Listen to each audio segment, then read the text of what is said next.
MP में लाडली बहना योजना बंद, अगले महीने से नहीं आएंगे पैसे। मोहन सिंह यादव की सरकार सिर्फ केंद्र की योजनाओं पर ही करेगी फोकस। शिवराज ने शुरू की थी लाडली बहना योजना, केंद्र नहीं था योजना से खुश। मध्य प्रदेश में लाडली बहना योजना के बंद होने की चर्चाएं शुरू हो गई हैं।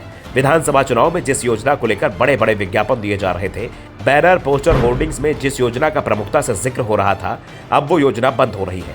जनवरी से लाडली बहना योजना को बंद किया जा सकता है। कहा जा रहा है कि सरकार इसके लिए बजट का बहाना बनाते हुए कह सकती है कि बजट जब पेश किया जाएगा तो इसके लिए अलग से प्रावधान किया जाएगा और बजट के नाम पर योजना को डब्बे में बंद किया जा सकता है। इसका नजारा मोहन सिंह यादव के शपथ ग्रहण समारोह में भी दिखाई दे गया है। जिन लाडली बहनों ने शिवराज को घेर लिया, मंच पर शिवराज के पहुंचते ही उनके समर्थन में जोरदार तरीके से नारेबाजी हुई थी, उन लाडली बहनों से अब बीजेपी मुंह फेरने को तैयार बैठी है। मोहन सिंह यादव से भी जब लाडली बहना योजना को लेकर सवाल किया गया था तो उन्होंने इसका सीधा सीधा जवाब नहीं दिया था, लेकिन शपथ ग्रहण समारोह में इसे लेकर साफ संकेत जरूर मिल गए, क्योंकि मैदान के आसपास और पूरे भोपाल में केंद्र की योजनाओं को दर्शाने वाले बड़े बड़े बैनर पोस्टर लगाए गए थे, लेकिन लाडली बहना का कोई भी बैनर पोस्टर भोपाल में नहीं दिख रहा था, जिससे साफ हो गया है कि मोहन सिंह यादव की सरकार अब लाडली बहना योजना को बंद करने पर विचार कर रही है। जिस योजना ने बीजेपी की सरकार बनवाई, अब उस योजना का डिब्बा बंद किया जा रहा है। वैसे भी ये बात शुरुआत से ही कही जा रही है कि शिवराज सिंह चौहान को कुर्सी से हटाने में इस योजना का सबसे बड़ा हाथ माना जा रहा है। दावा किया जा रहा है कि लाडली बहना योजना से बीजेपी हाईकमान खुश नहीं था, लेकिन चुनाव के समय शिवराज को टोका भी नहीं।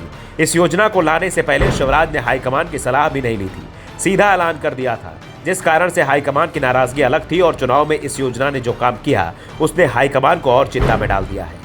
मोहन सिंह यादव तो हाईकमान के इशारे को साफ साफ समझ चुके हैं, लेकिन लाडली बहना योजना को लेकर वो कुछ भी नहीं बोल रहे हैं।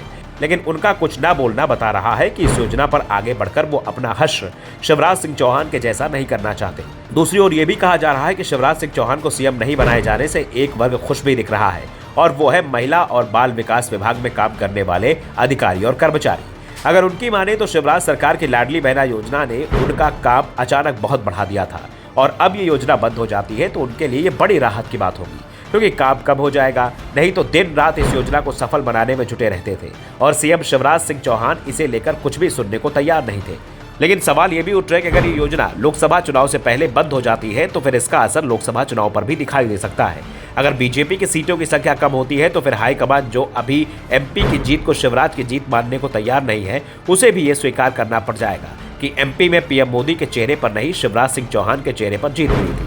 अगर प्रधानमंत्री नरेंद्र मोदी के चेहरे पर जीत मिल सकती है तो कर्नाटक में भी बीजेपी को जीत मिलनी चाहिए थी, जहां चेहरा प्रधानमंत्री मोदी थे। तेलंगाना में तो सिर्फ पीएम का जी चेहरा था, वहां बीजेपी 2 अंकों में भी नहीं पहुंच पाई। अब सवाल उठ रहे हैं कि लाडली बहना योजना बंद करना क्या बीजेपी सरकार के लिए आसान है?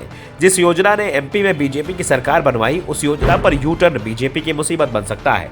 Bureau report, the Navdarpan news.